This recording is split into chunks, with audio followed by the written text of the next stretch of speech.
What's the best way to get valuable feedback from your course buyers? Are you making a common mistake on your course sales page? And how can you use a LinkedIn poll to surface potential buyers? You're about to find out.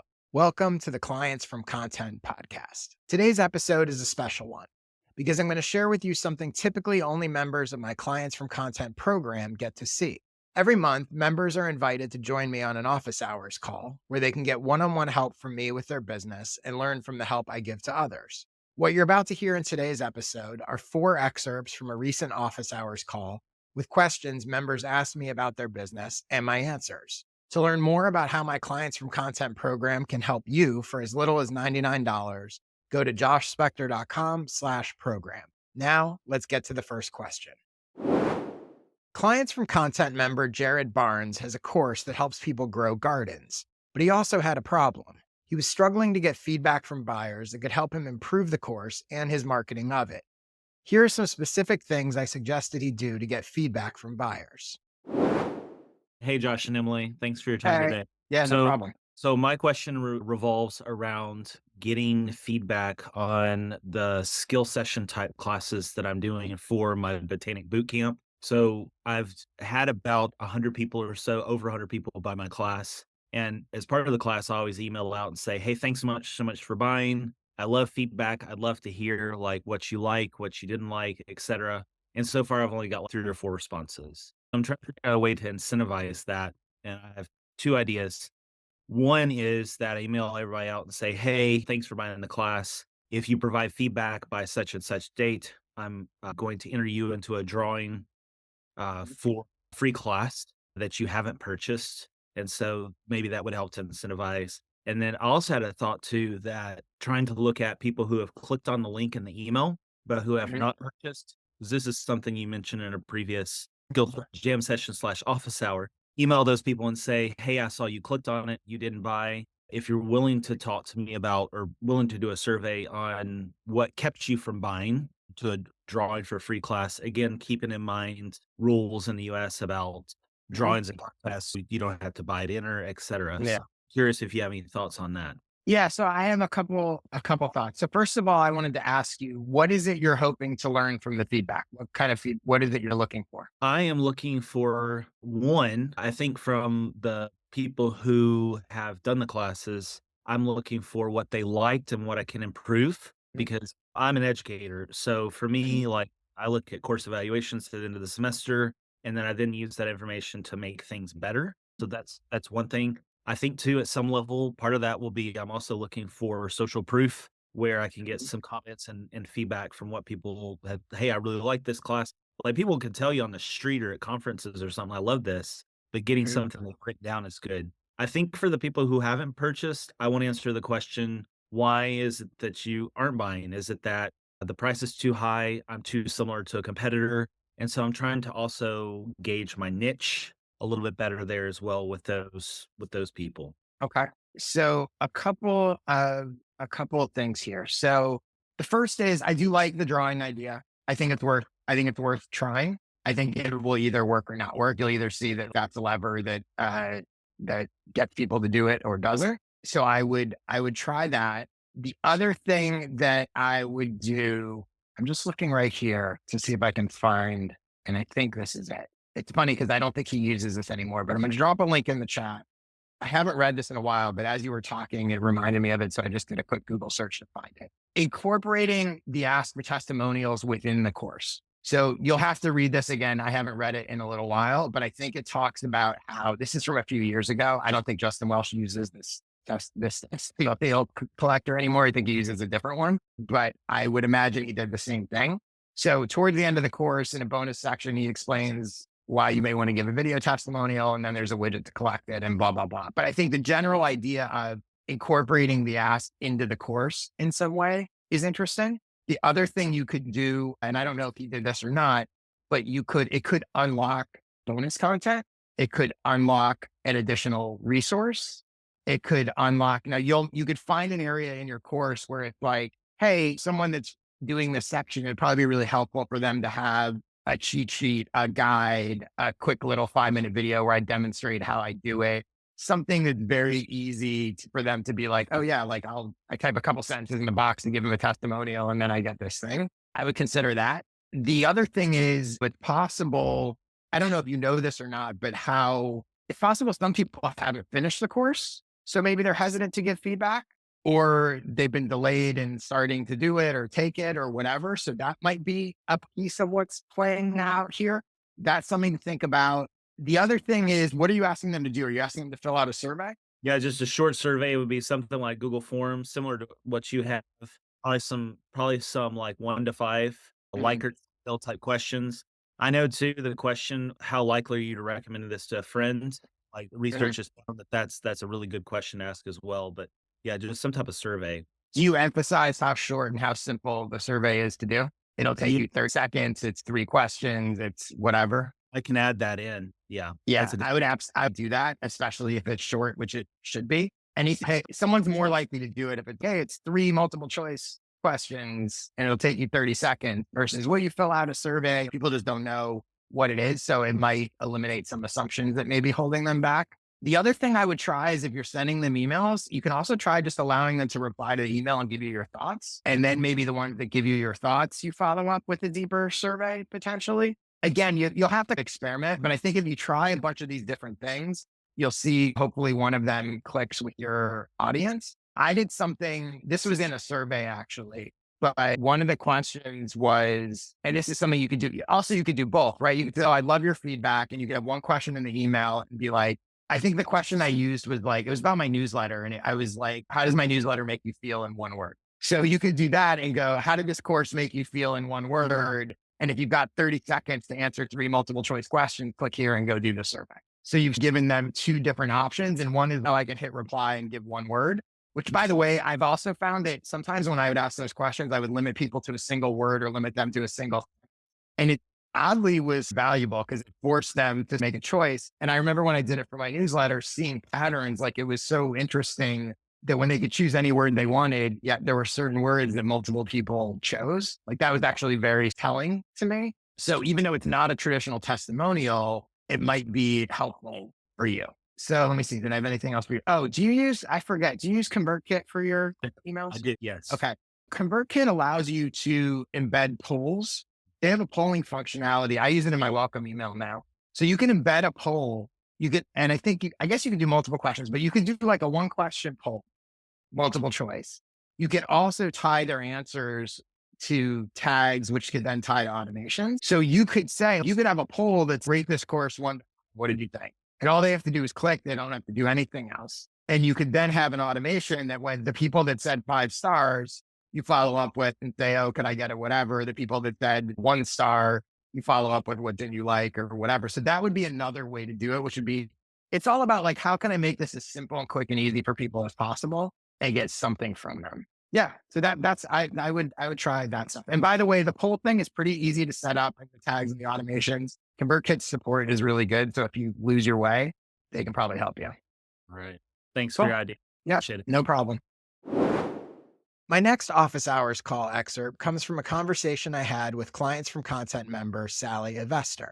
I've been working with Sally over the past few months to help her sell her course aimed at helping people grow their career. In this excerpt, I review her sales page and give her some suggestions of ways to improve her messaging. The advice is specific to her, but applicable to anyone writing sales copy. Here it is. I'm trying to move from my phone to my computer. But I just also No want to problem. say I really appreciate the vulnerability for the blog post that you posted the other day. It makes me really Thank you. proud to be a skill session member. And it just showcases like you're going through the same stuff we're going through. We have the same questions. And it's really nice to see how you're handling it and how you're pivoting because it gives us permission to be like, no, we can pivot, we can think differently. So thank you so much for that. Yeah, thank you. No, the response to it has been awesome. And yeah, I mean, again, like for me, that's, as you guys know, that's the whole point. Like I think I had said to somebody, like, what's the point of learning lessons if you don't actually then teach them to anybody? It's all a work in progress. So let people know what your questions are. So I sent you a quick email with the doc. So let me try to launch the meeting on my computer as we pull it up. But I have two questions. One is around just getting your feedback on my new website for my course. I executed on some of the copy that you'd mentioned in terms of change the title, change the subhead. So I wanted to see what you thought of that. And then really in terms of who this course is for. Do you think I'm hitting on the emotional part enough? Am I like really triggering, "Hey, you know what, this is for me. So I want to get your feedback there." And then Okay. based off of that, I just have this really interesting positioning question for you. So we can I get to am. it in a sec. Okay. So let's get to that in a second because I definitely want to talk about that one. So let me share my screen so people can see what we're looking at here.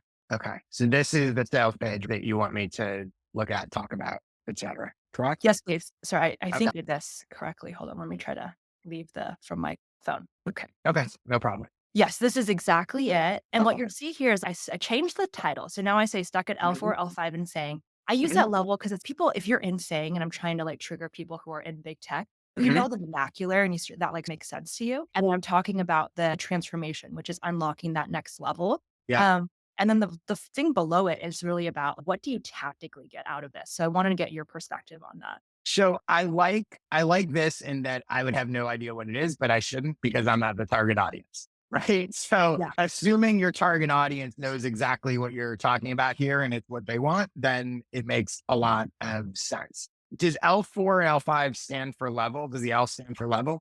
Yeah. Okay. Okay. So it's not unlock the next level generic. It's literally unlock the next. Okay.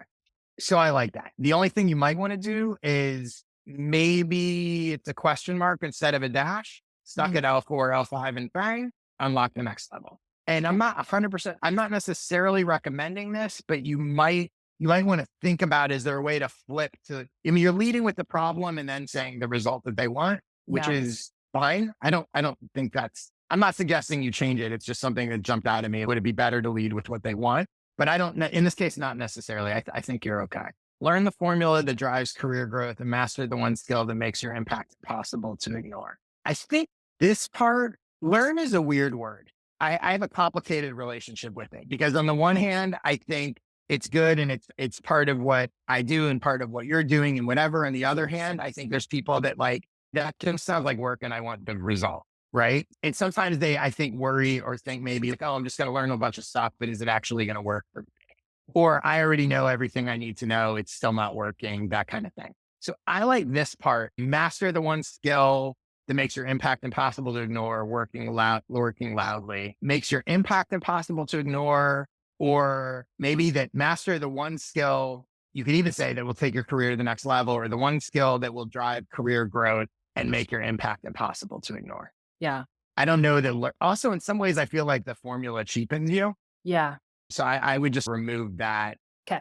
Also, master the one skill essentially conveys that you're going to be teaching them. So yeah, that's what I would do there. Higher rating, bigger salary, and stronger relationship with your manager. Higher rating, I assume that's something in your world will know what that means. It's like performance rating. Yeah. I could put in higher performance rating. Okay. I would also consider of these, you're basically making three promises here. Yeah. I would rank them in order of which is most important to them. My guess is higher rating is the most important one. Bigger salary probably is. I also wonder if higher rating, stronger relationship, I wonder if those two are the same thing. I guess they're different, but I would probably lead with bigger salary. And I would, Could I push you on that for a second, Josh? yeah, This is a weird place, right? Because what people really want is they want to get promoted, which implies that you got a great rating. And it implies that you are making more money because if you get promoted, you make more money. But people don't talk in terms of I just want more money. People like I feel talk in terms of I want to get promoted. And there's also this beauty of now I'm at the next level and like people like that because it unlocks certain doors and it's just how people look at you. Like they look at you not in terms of the car you drive, but like the level that you're at. okay. So this is why I love these conversations. You just said what people really want is to get promoted, and the word promoted is not anywhere in. The reason is because I'm also like, I feel really cringe about talking about promotion. I don't know how you talk about, I love clients from content. If I were to like take that analogy, Why do you feel cringe about it when you think it's what they want? because promotion, so much of that is outside of what I can teach, right? There are certain things that I talk about where if your job is capped at a level, there's no way you can get promoted, right? It's like how many sous chefs does a restaurant need, or how many head chefs does a restaurant need? But your whole premise is that you're helping people who are not stuck at that level. That's true. I mean, I So hear you might be right. There will be people that they're not going to be able to move up. So maybe they can't move up at that company, but they can move up at another company. yeah. If you're saying there are people that can certainly move up. Otherwise, why would you be doing this? Yeah. Yeah, You're you're right. talking to the people that have the potential to move up. Yeah. So I would, and I'm only saying this because again, that's what you just said to me. I would not shy away from promoted. So Okay. master the one skill that can get you promoted. That can get you promoted. Or if you want, that will help you get promoted. Master the one skill that will help you get promoted working loudly. And then this might become some version of like when once your impact is impossible to ignore, it unlocks higher ratings, bigger salaries, and something along those lines. Yeah. So you can move the sort of impact impossible to ignore down here Love it. and set up that once you do that, or if you want, you could even repeat working loudly is the secret to getting a higher rating, bigger salary, and stronger relationship. So I think that, and I'm going to talk about this with someone else on this call as well, but I think the result is you're going to get promoted. Working loudly is, so if you think about it, you're like, I'm going to help you get this result, which in your case is getting promoted. Yeah. And the way I'm going to help you, the way you get that is by working loudly. And when I teach you how to work loudly, it unlocks all these things: higher rating, bigger salary, stronger relationship, blah, blah, blah. Yep. Okay.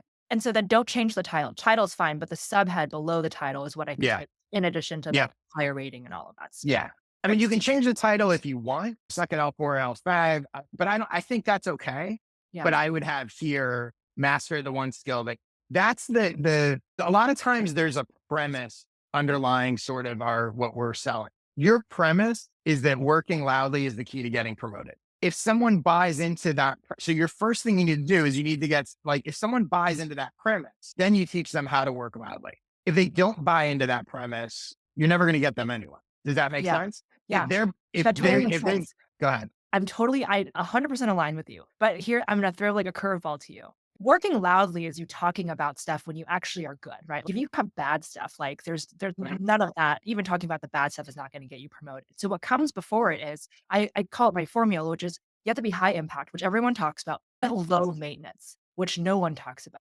Right? Like if you're a pain in the butt, your manager's not going to promote you or put their neck out in calibration where they have to fight for people to get a rating. And so once you know that formula and then you multiply it with working loudly, so you're good. And then you have this accelerator that then blocks a promotion. And that's sort of, so my premise is working loudly.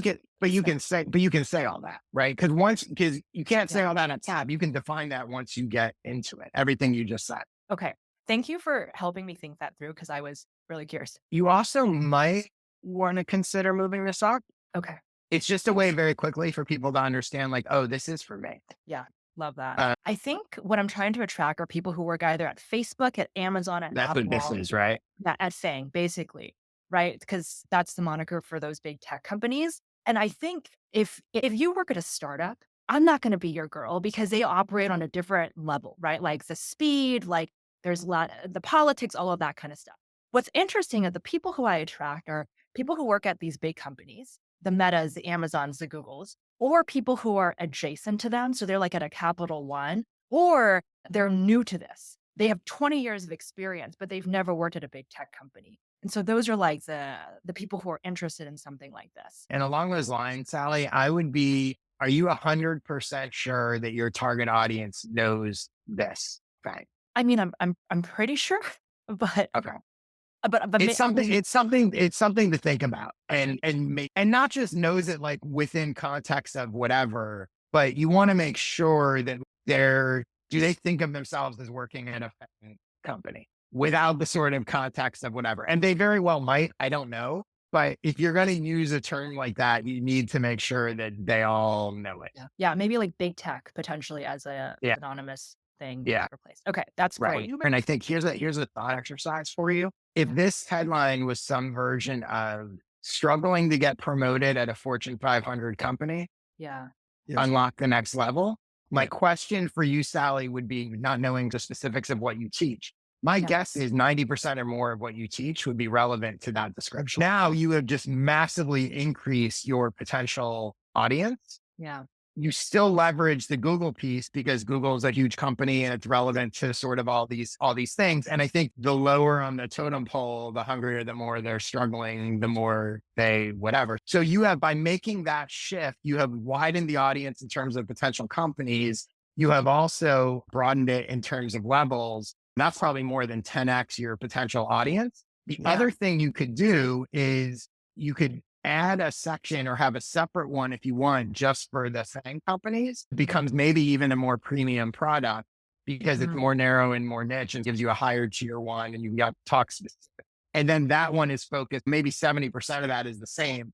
30% is why it's different at those companies than the other companies. So I like all of those suggestions if you feel like it fits with what you're teaching. Yeah, I love that. I'm going to take all of this. So leave that with me. I'm going to execute it. My last question, you scroll down a Yeah. tiny bit, and then I'm going to punt it to someone else. Do you think that hitting the nail on the head for this is for you is like, I'm not going with levels or years of experience here with more emotion. And so I'm curious if there's a particular take that I should lean into. These feel, I don't think they're bad. They feel a little bit like they're saying the same stuff. I just want to go back up to here. So what I'm wondering is how different is this from this? I guess not too different. It's just that Do you maybe incorporate this? Do you blend them together? Because like have you ever felt stuck? Also, I wouldn't do ever. I would make it current.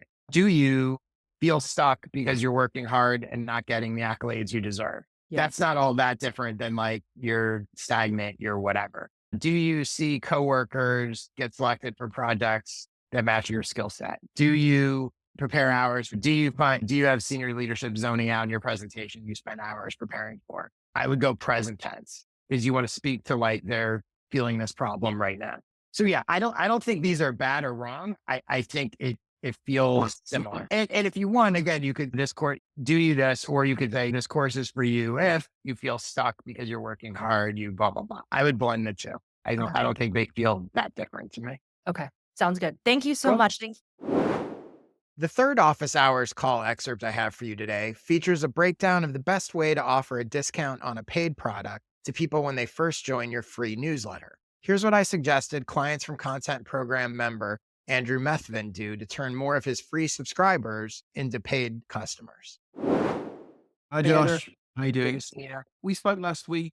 You had a brilliant idea, which I implemented, and I feel like I didn't implement it that well. But basically, I thought you'd come up with a solution to one of the most annoying things about Substack, which is on Substack you can't do email sequences. So I've never been able to do like a trickle sequence or that kind of Yeah. when someone signs up. How do I cultivate them and educate them more about who I am? But then I realized, following your advice, that I can itemize according to, I can select according to when they signed up. So I did basically took everyone that signed up to the free newsletter in January. So it's been, and I sent a kind of a short email out on Monday. So basically everyone on that list is about 200. They've received at least 2 emails from me. And then I've done this extra email on Monday. And I thought it would be a good idea to explain a bit more about who I am and like my background and the kind of origin story, both of me.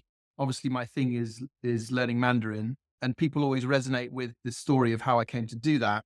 And then I explain how I started to do the newsletter.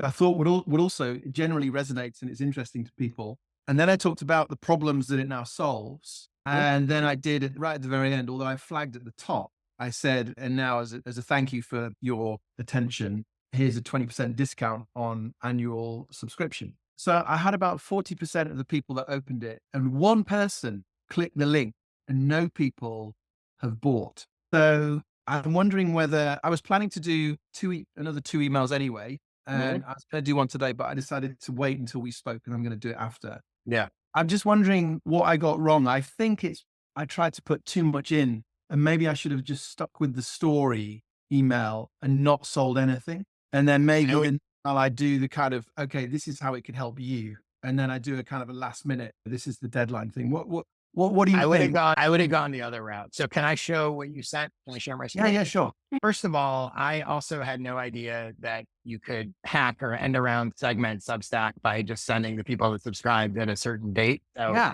that is good. So this is the great. email that Andrew sent to them. Yeah, I really tried hard on this. I put a picture right now, and it's a good email, and I like it. I don't like it in this scenario. What I actually would do, I like telling your story. I would add a link to this story somehow in your welcome email. Okay. So that when people first join, they know who this Andrew guy is. It personalizes you. It gives them context for the whole thing. Because this is not sharing your story is great.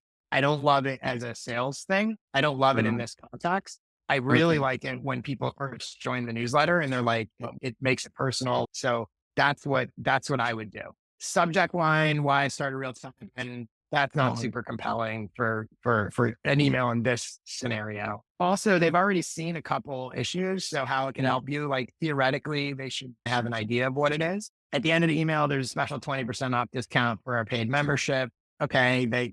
If this is the key, in some ways, I know it's not exactly a 1 month anniversary email, but that's what it is. Like what you really want to accomplish from this is, hey, you signed up, you've been around, you've been opening it. It's awesome. We got a real relationship here going, and I want to thank you and make you a special offer. And I think that's the stuff that you get to the bottom, like that should be, I think you said in your email to me, like, should it be more short and direct? And I think in this case, it absolutely should be. I think you've combined two different purposes here. Yeah. And whenever you want someone to take an action in anything, it's like as much as possible, you want to have nothing else in there but the action. And you have the advantage of this is going to people who have been they've seen a few issues and they haven't unsubscribed. So theoretically, they like it and they're finding it valuable. And I think a part of your messaging at this point, the key of the message is basically, again, you don't have to call it a 1 month anniversary gift or whatever, but hey, it's awesome that you're liking, it's awesome you signed up. It's awesome you're liking this. It's the tip of the iceberg. If you're basically, it's not these exact words, but the underlying message is, if you think this is helpful, wait till you see this other stuff. And I'll even give you a discount as a sort of welcome gift. Thank you, whatever you want to call it, to check it out. And that may or may not work, but it will certainly, being more focused on that should certainly get you more clicks and more people looking at it. Okay. Yeah. So how do you think I should follow up? Like, By the way, one other note on that email should include at least one, if not a few testimonials. Yeah. Testimonials. Yes, that was, which I don't think you had. Yeah. Testimonials. Yeah. Yeah. Just put it in one. Again, the key of the message is, you're finding my newsletter valuable. Some version of it's the tip of the iceberg. Yeah. You're going to love this. As a thanks for your interest, I'll give you a discount. And here's what people are getting out of it. So-and-so said this, so-and-so said that. And it's just very focused, and you see what happened. Also, I don't know if this is in there or not, but make sure you invite them if they have any questions at all to reply. Ask you. Yeah.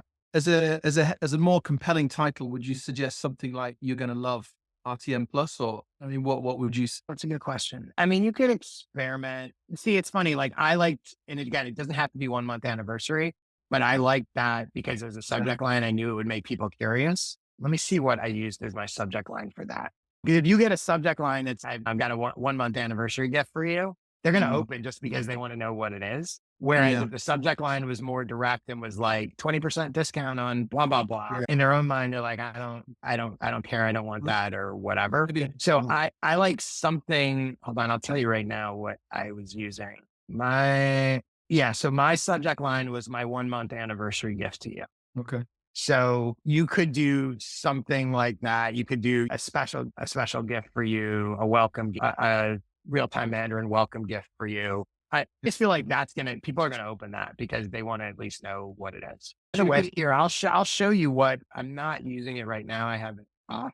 I will show you. This is my 1 month anniversary gift email. So subject line was my 1 month anniversary gift to you. Hey, it's been a month since you subscribed. I want to say thanks. I've also got a little anniversary gift for you. If you'd like to check out one of my skill sessions, I'd be happy to give you one free this week.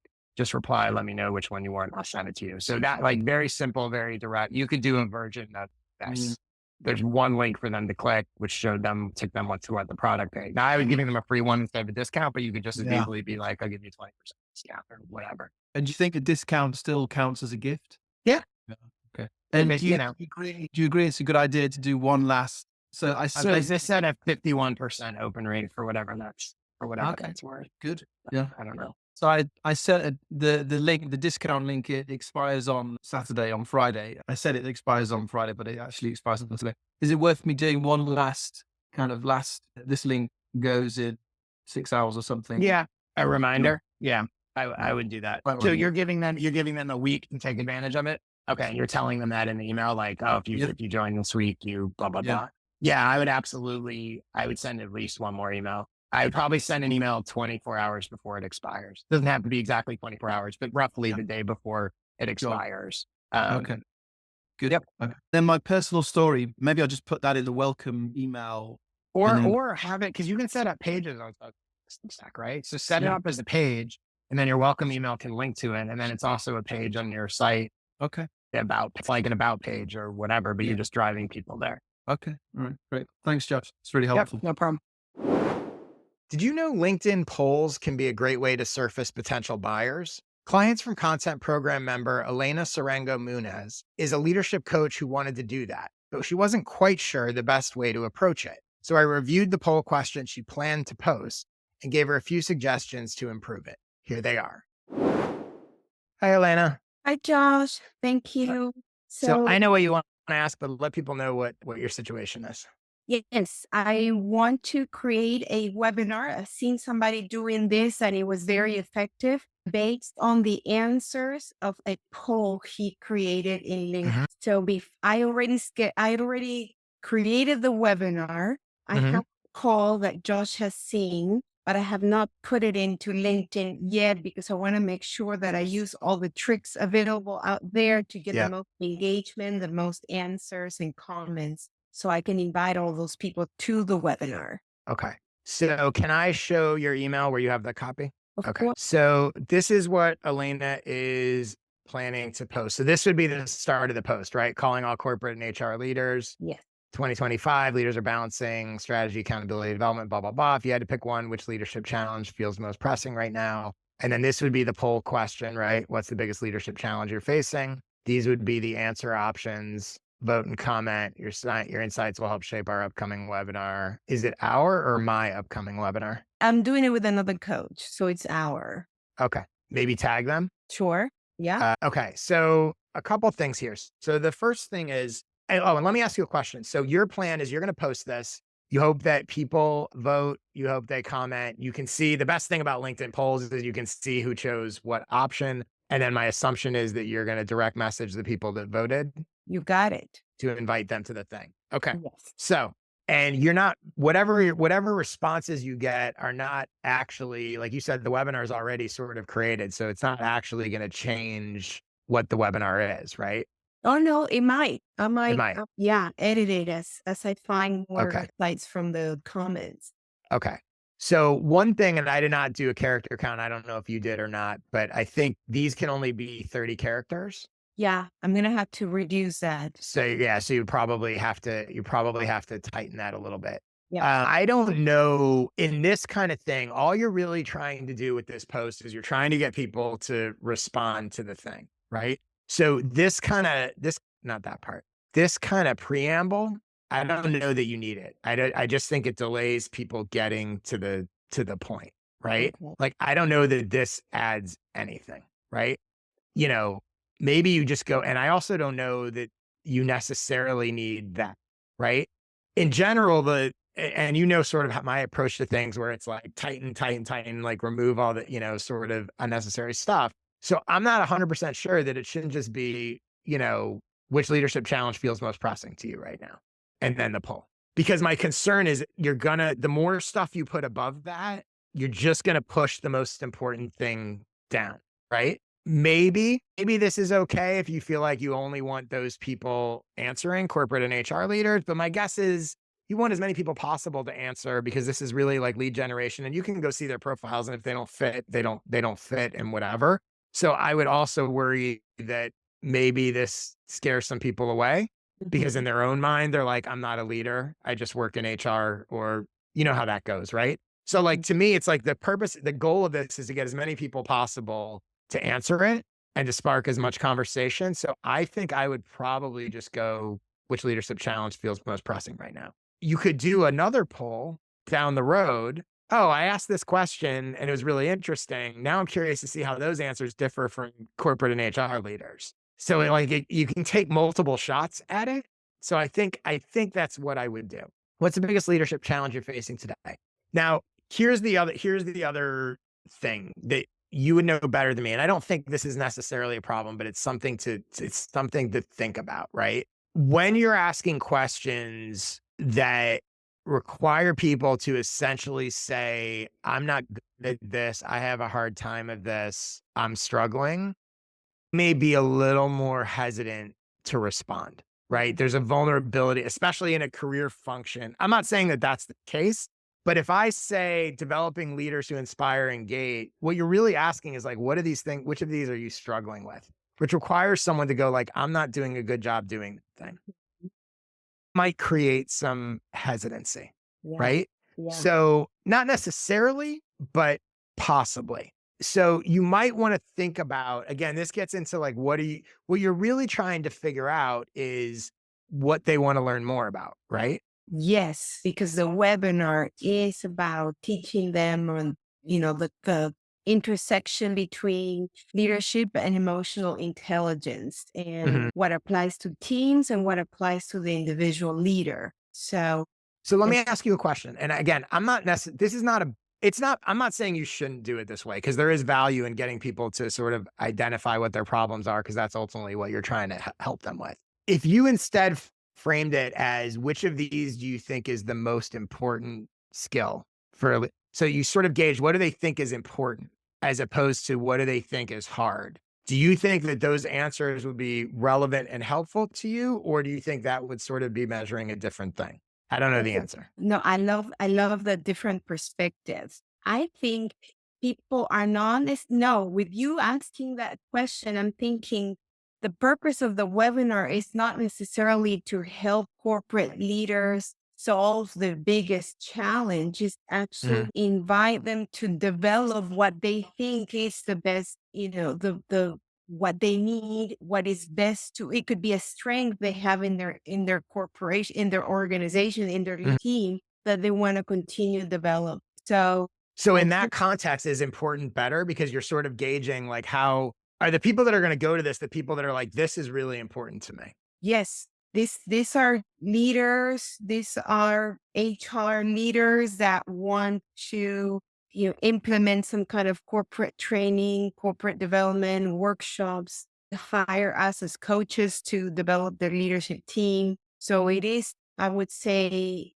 when they plan it that way, it is actually something that they want to straighten. They contact us for the other urgency when it's become a crisis, right? Mhm.